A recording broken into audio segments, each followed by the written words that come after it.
but 6 issues. Yeah. And same thing with Xmen Messiah Complex. You know, hey, all right, 12 issues, mainline, 12 issues or so, if I remember. And then so that, hey, I blew up that thing. They got me there too. You know, shame on me and everything as far as that. I hope you're welcome. And in the words of G.W. Bush, yeah, fool me once, it's shame on you. Fool me twice. Fool me, I can't get fooled again. I can't get fooled again. With Marvel, so I'm like, it almost got me a little bit when Krakoa first came out. You almost had me because I read Excalibur, and I did collect Wolverine. I collected Wolverine, and I collected X-Force. Yeah, no, they got me. Never mind, they got me. Never mind. I told people, man, look, I read all that shit. Here's the thing. I was actually reading X-Men before the Krakoan era. Cause I was like, oh man, they're running Uncanny right now. They got Uncanny running right now. I was like, okay, let me see what's going on here. I was like, not really a lot. Cause I was thinking like, okay, let me read what's going on in Uncanny so I can get ready for House of X. Didn't matter. Uncanny X-Men didn't have anything to do. Like that book is so self-contained compared to everything that was going on in Krakoa. It is not even funny. A lot of the shit that happened in that book got just like done away with. Just off into the wind. We don't worry your pretty little heart. Don't worry your pretty little heart over that shit. It did, like me. Some of it came back, and some of it did kind of inform on some things. You depending on what you were looking for, but. Yeah, man, I don't. I'm gonna tell people straight up anytime they ask me, and I'll volunteer this information. Man, don't go out of your way to read some shit unless like you just really want to, because I'm gonna tell you right now. I agree. It never. A lot of times, even when they try to tell you, "Oh, you missed so and so, go read." Nah, don't. Just don't. Yeah. Just take their word. Sometimes it's okay to just take their word for it. Yeah, now there are some instances where I say, yes, go read. But like, a lot of the time, some of these stories, at least when it comes to Marvel right now, I would say only read the characters you're interested in. Don't be fooled. Yeah. Don't get bamboozled into thinking you need to buy all 16 tie-ins to some event that they're making. I promise you, a lot of this stuff is, especially based on some conversations I've had with writers who have been doing tie-ins for some of the last few major Marvel Comics crossover event books. A lot of the time, it's just a gig. Yeah. And sometimes, and I like to use this as an example because he talked about this publicly, so I don't feel bad about saying it. Joe Casey, co-creator of Ben 10. Yeah. When he was writing Weapon X-Men. Yeah. I asked him on the air, on a hot mic. Yeah. I said, hey, One World Under Doom is kicking off, and your book clearly has One World Under Doom at the top of the book, right above Weapon X-Men. I was like, so, Wolverine and the gang, they just ran into Baron von Strucker. He's a part of Hydra. Yeah. And we saw in the first issue of One World Under Doom, we're like, man, dude, Hydra is involved. Yeah. They play a I would say almost pivotal role in the first issue of One World Under Doom. I was like, so I was like, can you give us any hint, any tease of what we can expect, like how this book is going to tie into One World Under Doom? And Joe, without skipping a beat, it doesn't. Yeah. I was like, wait a minute. I was like, but it has One World Under Doom at the top. He's like, that wasn't my choice. Yeah. Yeah. He said they put that on there. He said I didn't ask for that. He said his words. He said Baron von Strucker being in my book and Hydra playing a major role in the first issue of One World Under Doom, he said that was purely coincidence. Yeah. And that's what it is a lot of the time. I've actually come to find a lot of the time it is just coincidence. And and also at the same time, them putting like I said about Age of Revelation, Cloak or Dagger, that book did not need to be a part of that. I liked the book. Yeah. But it did not need to be saddled with the Age of Revelation moniker. They could have sold that book on its own merits. And I think it actually would have done better because it was good. I was like, that should have just been a series. Yeah. That should have like Cloak or Dagger. That book should have been running like you could ran that book 5, maybe 10 issues, and I think it would have been fine. Yeah. Without any Xmen stuff going on. Because even like, someone like, what do they call it? Like the radioactive Spider-Man, for example. Yeah. Did I need it? Not probably not. No, you didn't. Another what is it? Sinister Six? Am I remembering correctly? Yeah.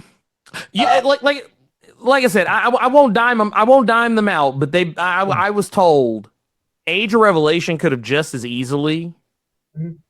Age of Revelation could just as easily have been a story arc in Jed MacKay's X-Men series. It didn't need to be a crossover.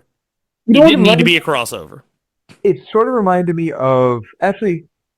Now that you said that, and when I say Sinister, when they did the whole Sinister arc, what happened if when in that? But that was still part of sort of kind of part of that main line. It didn't feel so much of a departure from mainline X-Men. Maybe because they kept it going. I don't remember, but.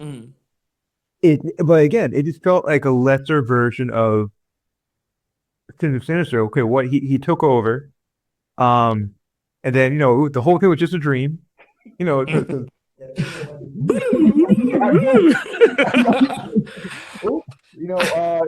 had the craziest dream. I took over the universe, like all of it, and then I tried to become Enigma, but. It felt like I liked that series, and it felt like a lesser version of even that. And I'm not sure because I'm not sure if Marvel wasn't trying to shove that in our face, as where maybe this time it was. I don't know. Maybe how I interpreted it. That they were just pretty heavy handed with it because we took away the mainline X-Men. Here's your mainline X-Men for X amount of issues. All right, I guess I'm pissed. I mean, like I said,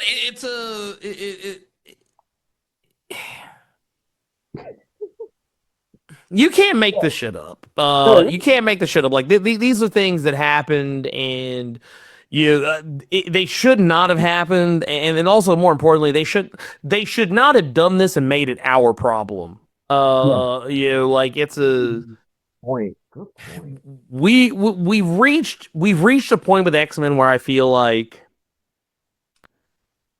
you've made them uninteresting. Yeah. Like right now, I know people who are diehard X-Men fans, like myself, who are like, I don't care. This ain't it. Like even people who maybe they didn't care about the Krakoan era either, but but they really don't care about this shit. Yeah. Like they really I've talked to people on all sides of the equation. Yeah. And they all say the same thing. Yeah, it's not hidden for me. Yeah. No. This is no. I think they need new direction, and honestly, I think you need someone who actually cares about the property. I think you need someone who actually cares about the property, someone who is invested.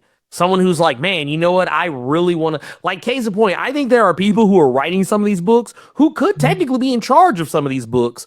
I always tell people, I love Gail. I love Gail Simone. She's a fantastic person, fantastic writer. And I think the only reason she probably does this is because she just probably has way too much going on, just in general. But I think someone like Gail Simone could come in and be like, hey, you know what? put me in charge because she has a mind for this sort of stuff. She has a mind for the type of the types of stories she wants to tell and things that people are going to want to see and hear. Yeah. I think she would be better suited Yeah. to oversee Yeah. a corner of the Marvel universe like this. I don't think that I don't think you should put anyone who isn't, as I don't know, as open to telling something new and different. Like, because I mean, I'm not gonna hold you. A lot of the stuff we've seen in the current crop of X-Men books, we've seen all this before, and I think that's you have to. When you're doing comics that have been, like, these comics have been around for decades, you got to bring something new and interesting to the table. You need to get more people in there that like, and this is why we say, sometimes, people don't want to hear it, but this is why diversity is such a great thing, because when you get people who have different perspectives, who have different backgrounds, who have different upbringings, when you bring these types of people in to write these books, this is how you get stories that you haven't seen before. And change isn't bad, like, at all. I mean, not to bring it back, we got a broke Bruce Wayne, we got a rich Joker. Like, we got Bruce Wayne, aka Joker. So change is not necessarily a bad thing. And like you said, that it's jumble it a little bit. And not for other, Gail Simone's made it known on Twitter. He would love to write for certain characters. Like, he's a fan, and as you said before, diversity, racial diversity, etc. You get different different perspectives. That was my dad's big issue with Black Panther and mainline Black Panther. As far as that was okay, he he understands it, but he sort of sensed it too, and he always laughs at that. I bought on purpose that issue of he can't get over Sam Wilson being Cap. We'll never get past that. He still turned daddy. He's still turning in the grave like windmill style. If anything, but doing shooting star presses in the. He can't get over that Sam Wilson is Cat America. He just never got past that. He never got past Ultimate Nick Fury. He'll never get past Miles Morales. Like, he's there, but he's like, yo, I'm 70 years old. I grew up with Pete, Holly Commando, yada yada yada. I can't get over. I know this is a move. I just can't get past it. But I showed him that issue on purpose as a joke when it was at that Get Out issue with Sam Wilson. And yeah. I did that because I knew that I was trying to get some heat with him. And I told you people it was going to be awesome. And I did that, and I showed him the Ultimate Luke Cage just to get a little bit more heat and everything. Oh man! Oh, that was a 1-2 punch, because I think those came out within like the same week or the same. I think they were the same week or like a week apart, and it was all in Black History Month. Oh my god! Oh. I mean, and that's how you. I mean, not for nothing. That's how you know who's running it. That's how you know. Yeah. If it was one of us, we can delay this for a month. We could delay it for 2 months. I'll take the hit. Wait a minute. Whoever thought it was a smart idea to have that issue of Sam Wilson Captain America to come out during Black History Month, while this man has a movie in theaters. That was a choice. That was a choice. Yeah, it was. No, that was 100%. That was a choice. Everybody needs their ass whipped. Everybody was in the room. Everybody, like, just line them up like Larry, Curly. Everybody just go down the line to slap them, just like Three Stooges. It's bad. It was bad planning, bad marketing. Yeah. And the thing is, I felt like more people were talking. You want to talk about some? Ooh, I'm okay. You know what? No. Then you then you compound the problem by bringing that Black Panther world to come, whatever, or Marvel Knights world to come with Black Panther, and you got Black Panther losing out to a white son. Yeah. And not a son that was his. No, Not I his was son, not his baby. yeah. This is Yeah. Ever K. Ross' baby. This is Watson's baby. Like you This is can't. Bilbo Baggins' baby. Yeah, he's got to be black. I mean, that's the whole.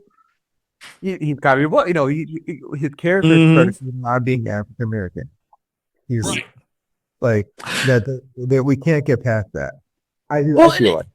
it's a here's one, and like I told people, I said I don't care if the new Black Panther is white, so long as he's the bad guy, which he clearly was. Right. But it's like, man, it was the way that it was done that kind of made it where I was like, bruh. Yeah, that was bad. I mean, and again, there's too many people working there to say, "Hey guys, maybe we should not do this. Maybe we You, should you know, do. Maybe we should wait on this movie." contrary contrary to popular belief, not all bad publicity is real. Yeah, I know this whole thing where they say there's no such thing as bad publicity. Yes, there is. There is such thing. There is such a thing as bad publicity. Trust me. Trust me. There is such a place. But I think you need to. I think here's what Marvel needs to do. This is what Marvel needs to do. Marvel needs to take a step back, Mhm. maybe look at what DC is doing, Mhm. and honestly, I think what Marvel should also maybe consider is look at what Image Comics is doing. Yes, Image Comics is they're putting out a pretty high level of book.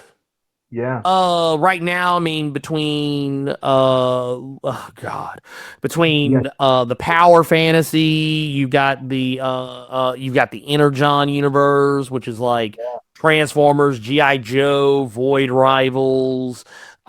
You've also got Radiant is excellent. yeah, I Radiant Black. mean right, you got Radiant Black, you've got a Sword of Crisis, or actually, I think Sword of Crisis might be somebody else. I might be. No, I'm correct. That's them. You've got all these different books that are coming out. Exquisite Corpses, so on, so on, and so forth. All these books are coming out. They're just doing gangbusters, doing really well.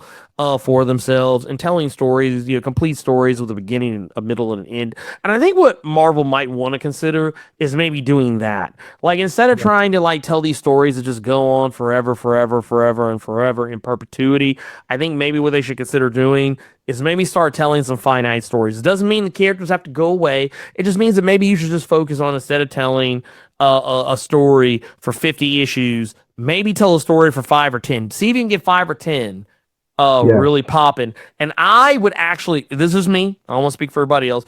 I would rather be left wanting more than for yeah, you to overstay your welcome. If I have a yeah, binary choice, if I have a binary choice in the matter and I can only choose one or the other, I'm always going to pick for you to leave early than to overstay.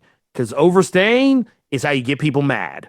That's how yeah, you lose and I'll say I know people don't want to hear this, but Krakoa had to end at some point. I don't yeah, think it should have ended the way that it ended, and I don't think it should have been rushed. I think if what they should have done is they should have allowed Krakoa to run to its logical conclusion instead of trying to rush to get the next thing in, especially considering that the reasons behind the scenes that people say are the reasons why they did what they did have not even come to fruition yet. Like none of that shit has come to fruition yet. We don't have any. There's no Xmen movie out right now. We ain't even got Avengers Doomsday yet. But no, you have to let them reach that logical conclusion and not hold them at gunpoint while they do it. Um, and yeah, I think that it needed to, that did actually need to end, but it deserved a far better ending than what it ultimately got. Um, but yeah, it just right now Marvel could really, and I think they need this. I think they need this because honestly, DC had a moment just like this just a few years ago. There was a moment where myself and a lot of other comic book YouTubers, we were all not necessarily saying it, in unison, but we were all kind of saying it around the same time. I remember when Benny was still alive, Comic Storian. I remember him talking about how none of the DC books were really doing anything for him. I remember Rob saying it. I remember Dopespill saying it. I remember Sal from Comic Pop saying it. I remember there was a point, and it was kind of in like the DC Rebirth kind of phase of things, like kind of late DC Rebirth. There were a lot of us that were like, I don't think so. And we all started kind of flocking more towards Marvel. And now the tables have shifted. Marvel no longer has the better books between the two. DC does. And that's the thing. I think that type of competition is healthy because it makes the other side strive to do something better, to take chances, to try and be different. And I hope that Marvel learns the same lesson that DC had to learn just a few years ago. Yeah. The game has changed. The old rules of engagement do not apply anymore. Instead of trying to give me 50 million crossover events a year, how about you just focus on telling me some good stories? Yeah. Like even, I mean, I'm as excited that they're going to replace Superman to Superboy Prime as a new primary Superman. For the time, we'll see. We'll see. Yeah, because the creator John Kent didn't work, and everything. But okay, too. But and then again, Absolute, even that annual. First of all, the last annual they did prior to this one, excellent. Once again, Batman versus White Supremacy. Yeah. Dope. I'm in. I was fully in. And then and then now this more recent one with, another, is another Joker origin per se, or did it add on to what the previous issue was as far as the Alfred and freaking out, more than likely. Excellent, excellent run, and that ending where introduce more of perhaps future absolute versions of these characters like Mad Hatter and Clayface, Poison Ivy. So it's exciting, and like again, Wonder Woman, it's still fired. Flash, and even going back to the main, the only main universe I'm reading right now is again Damn Batman, but then they could take risks to give us Immortal Batman, and that's dope too. As far as that, so yeah, I think like you said, DC is taking calculated risks that are paying off. With the backbone of everyone loving Absolute, they can afford to do it. Yeah. For sure. What was it? Let me see. I want to get this information because I think stuff like this is very important. Absolute Batman is about to reach a historic 10th reprint. 10th, I think Absolute Wonder Woman, I think, is about to be on like its 5th, 6th, or 7th. I think Absolute Superman kind of the same. But we're talking about 10 reprints. That's out of control. That is insane. That is unheard of in today's comic book market. Yeah. 10. Especially, wow. That's so, and good for the comic book stores too. Yeah. And just in case no one knows what I mean when I say reprint, just in case there's always somebody that probably doesn't know. But that means they sold everything. That means there was nothing else left. There were no more Absolute Batman books to sell. They were sold. They literally sold everything they had humanly possible on shelves and in the warehouse, distributor, whoever. There is not a single stitch of Absolute Batman left anywhere in the world that has not already been purchased. And they had to make more. That's how Yeah. in demand it was. It was flying off the shelves so hotly. Yeah. They had to make more. Yeah. That is insane. It's Absolutely. crazy. Good on them. Let me ask you this: is Mm-hmm. absolute fate in the devil? I'm pretty convinced that. Here's why I say this. Yeah, I Do you mean, remember? Do you remember that issue back when Greg Capullo and Scott Snyder writing for him for as Burning Batman? Like it was Batman Endgame, like the mm-hmm. and there was a hint of a little bit of potentially, and they it was they wrote themselves out of it, but there was that Mm-hmm. sort of insinuation that Joker was sort of supernatural, or he'd been Mm-hmm. there for a hot minute, and for all the stuff he did. But now it's just like, okay, we sort of lean in. It feels like we sort of leaning into it, like Yeah, it's with the fact that like prior to any like super science that could grant him this level of immortality or whatever or longevity.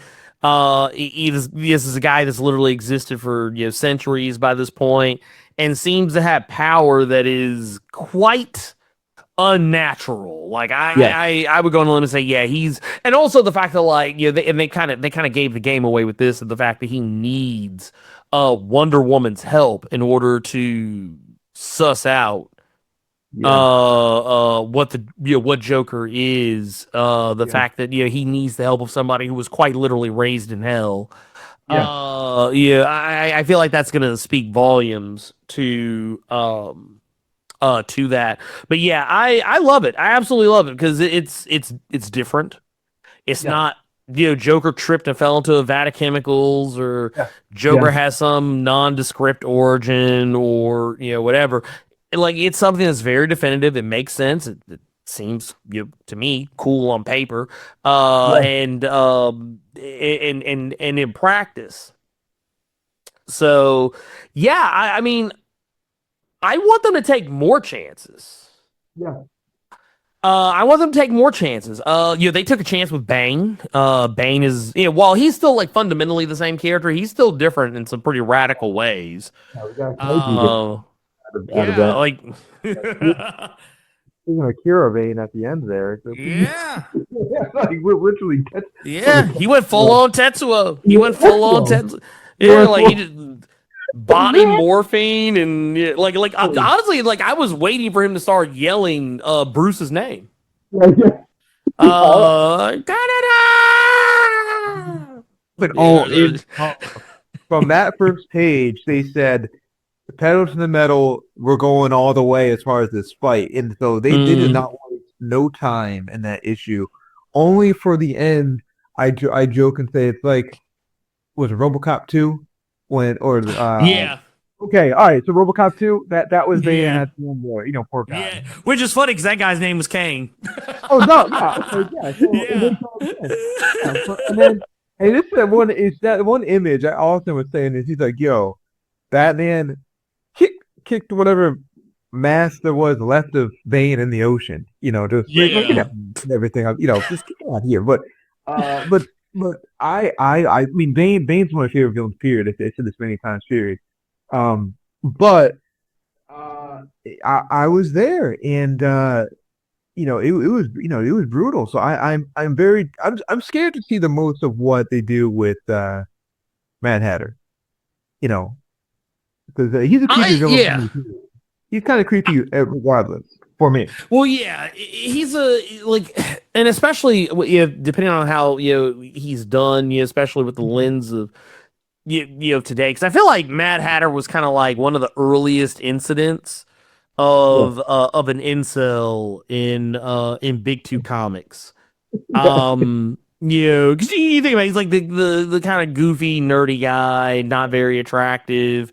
Wants the girl, but the girl isn't really paying him any attention or whatever, and yeah, he's got to use super science in order to to get her and all this other stuff. I was like, yeah, dude, this is. I was like, yeah, this guy's not okay. And then like putting him in the absolute universe where like he's gonna be even worse somehow. I can't wait to see how that's done. I can't wait to see. Honestly, I can't wait to see how they do quite a few different things because you obviously I think you've already kind of taken some of the other villains off the table by virtue that they're all friends with Bruce. Like talking about like Two-Face and Penguin, so Riddler, so on and so forth. So you kind of have to play around with some different characters, and I think they're gonna get the time to do it because, to my understanding, based on some things that Scott Snyder has said, that they've already planned out to issue like 40 with Absolute Batman. So, honestly, unless Absolute Batman just immediately like the numbers just go off a cliff. I think you're gonna see those 40. Like honestly, I'll say it now. You're probably gonna see like 50 to 60, maybe even 100 issues. Like something dramatic would have to happen for Absolute Batman to stop getting issues. I know originally it was said that the plan was not to even run this long. I've heard some rumblings that. Nothing that I can say is like verifiably true, but I've heard some rumblings from people kind of in and around that lane that the Absolute series was not supposed to be like a forever thing. It was supposed to be something that kind of just ran for a while and then maybe move on to something else. But the fact these books sell as well as they do, they're never going to stop making this stuff. They are like the money is too good. It's too good, and it helps that the books are good. But I mean, like, unless the books start sucking and people start stop buying them, your Absolute Universe is probably going to be here for a long time. As far as no pun intended of alternate endgame. I mean, that's going to be done, I think, in March. Well, they've started. So Ultimate Marvel has started theirs. But it's already off to a bad start. Once March comes around, I think all of the books, because Ultimates has dropped number 19, they're all supposed to end at issue 24, with the exception of Ultimate Wolverine, and that's because it's ending at 16. Right. Which so it's like we can shift our attention fully, perhaps, to Absolute, if not already.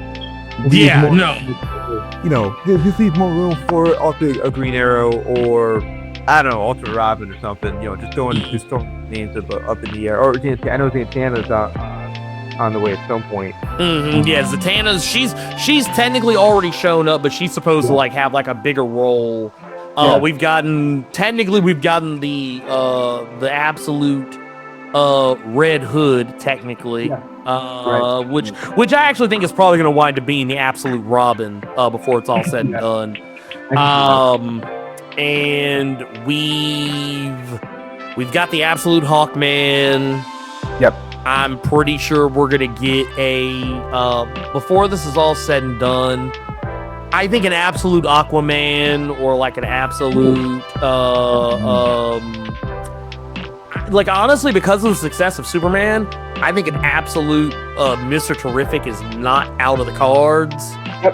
I could see that, like in DC. Hey, you listening? I'll let your boy maybe, I don't know.